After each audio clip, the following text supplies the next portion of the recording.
नमस्कार मित्रांनो, स्वागत आहे तुमचं आताच्या ब्रेकिंग न्यूजमध्ये।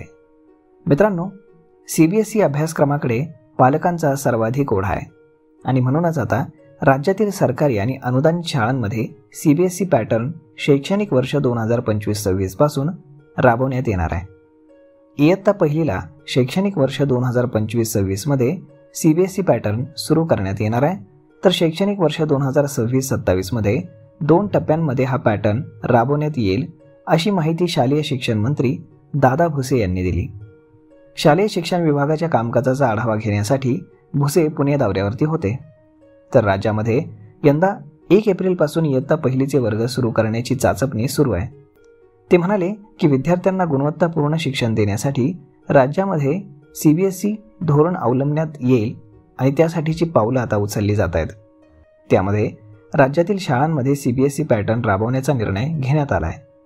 त्यानुसार शैक्षणिक वर्ष 2025-26 मध्ये इयत्ता पहिलीला CBSE पॅटर्न लागू होईल, तर शैक्षणिक वर्ष 2026-27 मध्ये अन्य इयत्तांचा CBSE नुसार नवीन अभ्यासक्रम तयार करणं, त्यावरती आधारित पाठ्यपुस्तकं बालभारतीमार्फत छापणं अशी कार्यवाही चालू होईल।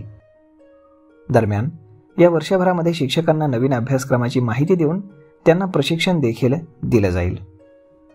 तर मग मित्रांनो, अशा पद्धतीनं चालू वर्षापासून पहिलीला CBSE पॅटर्न येणार आहे, तर त्यानुसार आपण आपल्या पाल्याला आता जरी सरकारी शाळेत घातलं तरी सुद्धा त्याला CBSE पॅटर्ननुसारच अभ्यासक्रम असेल हे लक्षात घ्या।